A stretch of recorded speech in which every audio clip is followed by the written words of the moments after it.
So I'm on my way to a vernal pool in Naugatuck State Forest. Um, it's around the opposite end. It's about a mile hike from the access point,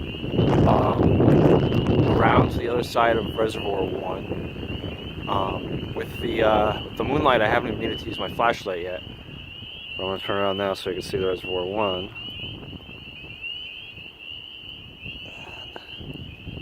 Can't even see anything. But the reason I'm out here is because I'm hoping to see the spotted salamander and wood frog migration. Every year, I haven't gotten there during the actual migration in about 6 or 7 years. I always get the timing wrong. It's either too early or too late, or it's not raining enough. 'Cause those are spring peepers, and they're deafening, and that's a good sign.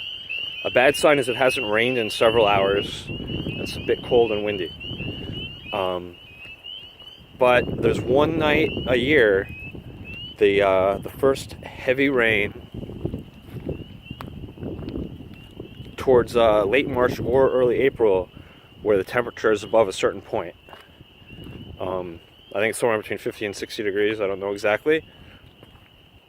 But about 6 or 7 years ago, I came out to this vernal pool around midnight during a downpour and caught the salamander migration in progress.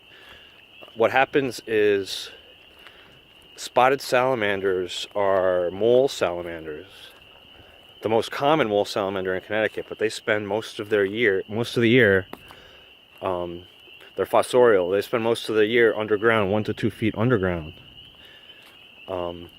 In late spring and early summer, sometimes you could find them by flipping over logs and rocks during heavy rains, but only once a year on this night. And then for a while after, but not in large numbers. Once a year in large numbers, they come to the vernal pools to lay their eggs. Being amphibians, they have to lay their eggs in water, even though they don't live in the water. They're going to, flooded area up ahead. Wood frogs do the same thing. Wood frogs are a forest frog, unlike, let's say, green frogs or bullfrogs that spend their life in and around water. And those frogs spend the winter under the ice. Their metabolism slows down so much that they can get all the oxygen they need by absorbing it through their skin while they're under the ice, and they don't need much food. But wood frogs live on the forest floor. Their bodies actually freeze in the winter. They create a natural antifreeze that keeps their cells from being damaged, but they freeze basically solid. Their hearts stop, their lungs stop. They go into a sort of a frozen, suspended animation until they thaw out in the spring. So it's another impressive animal, and they may both be breeding right now. Unless it's too early or it's not raining enough. I just don't want to miss it this year. I'm approaching the vernal pool now. That's a very good sign. I can hear wood frogs. At the very least, there are wood frogs breeding here in the vernal pool. I'm going to chance my flashlight. I don't think it disturbs it too much. My headlamp, actually. The wood frogs stopped calling, but I should start again.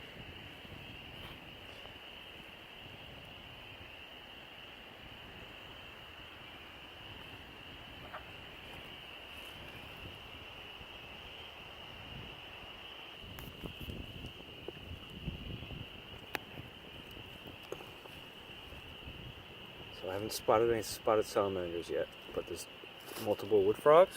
So at the very least, we'll see them. This is a forest frog. You don't normally see them spending any amount of time in water.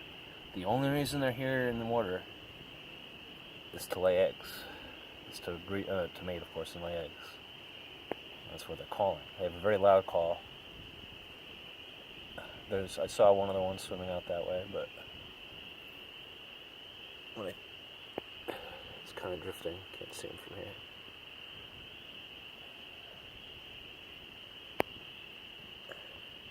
So this is a vernal pool. A vernal pool is essentially a body of water that is too shallow to support fish. They'll often dry up in the fall, and wood frogs and spotted salamanders and other amphibians only lay their eggs in these bodies of water because ponds and lakes, the fish would eat them or their eggs. Primarily their eggs. So they'll be laying their eggs in this vernal pool. I'm going to pause the tape and spend some time looking for spotted salamanders. I can see a spotted salamander, so there is some breeding at least. But I'm not going to be able to get him on camera. He's too far out. There's definitely quite a few wood frogs in here. I'm going to pause the video for a minute, turn the light off, and wait for them to start calling again so we can see what they sound like. An interesting feature of the wood frog, and something that you see in a lot of forest floor animals, including snakes and frogs and many others, is they have a mark behind their eye which helps camouflage them on the forest floor among leaf litter. You'll notice a lot of, like the boa constrictor, for instance, is a snake that spends much of its time on the forest floor that has a similar marking. Alright, I'm going to go quiet so you can hear the calling. I don't think the wood frogs are going to call on here. I think the rain is stopping it. The last time they didn't care, but it was because of the rain. But I found an insane amount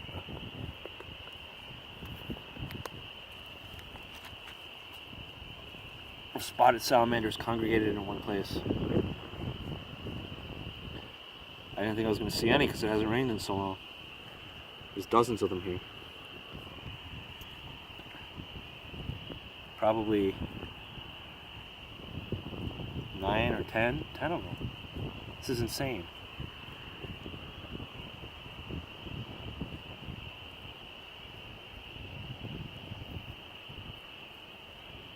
There's another animal, they don't spend any time in the water except this time of year to breed.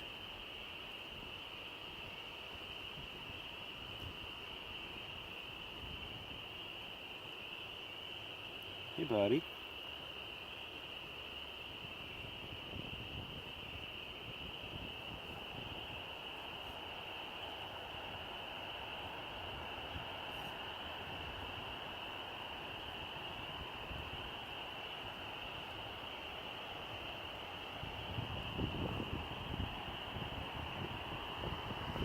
To be perfectly honest, they may be trying to escape my light, so I'm going to turn it off and get going.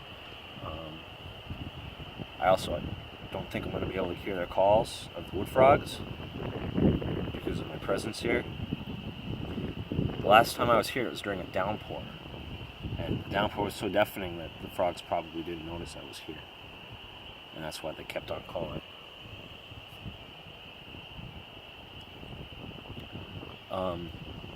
Wood frogs and spotted salamanders are by far the most common too that breed in vernal pools. There are other species of mole salamander, but they're extremely rare to the point where, oh, there's breeding actually happening.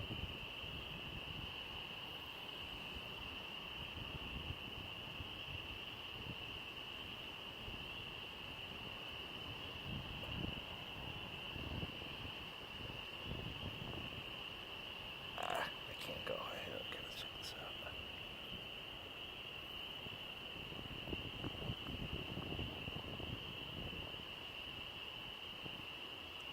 That one's a pregnant female,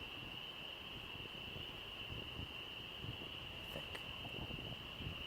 They create like strands of small eggs surrounded by balls of gelatinous goo.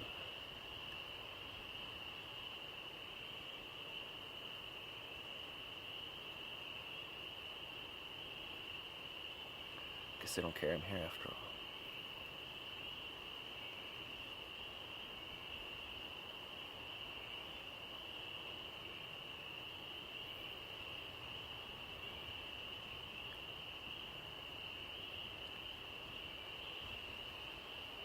This video is getting kind of long. I'm not sure who's going to watch it.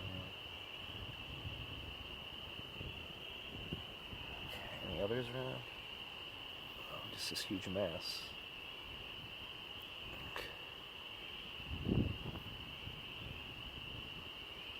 See him call for air once in a while.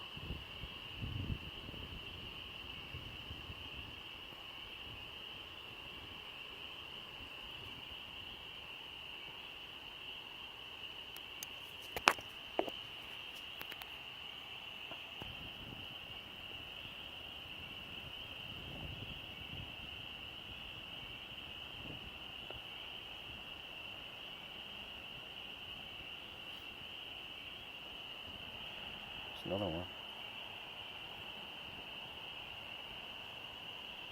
Almost like they know where to congregate. Like, everywhere else there's barely any in this entire vernal pool. This is a big vernal pool. Although I didn't go around the entire thing. There may be other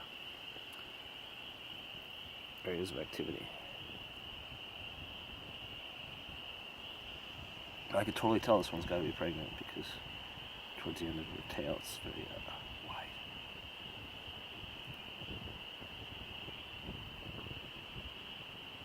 I can tell.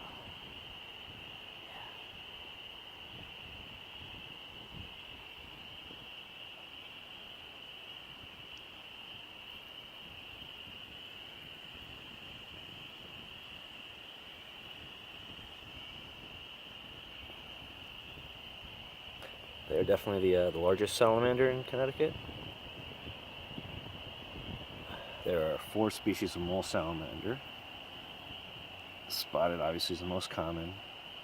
There are 2 others that breed this time of year. I think it's the blue spotted and the Jefferson salamander, but they are exceedingly rare. There's also the marbled salamander, which breeds in the fall, giving its offspring a competitive advantage this time of year when they'll already be larger than the spotted salamander larva. Maybe teething with them. But I've only ever found a marbled salamander once. I've never seen a Jefferson's or blue spotted. The truth is, right now I'm balanced precariously on a log. I was out into the water. I almost fell like 2 or 3 times getting out here, but it's worth it.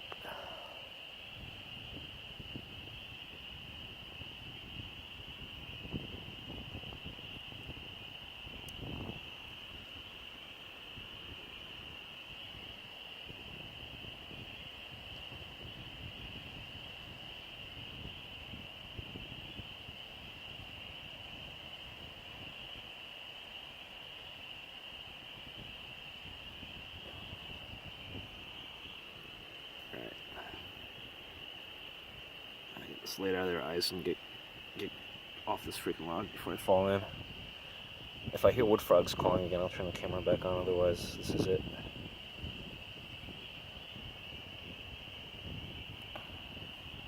How many individuals are there? There was more before. It's probably close to 10.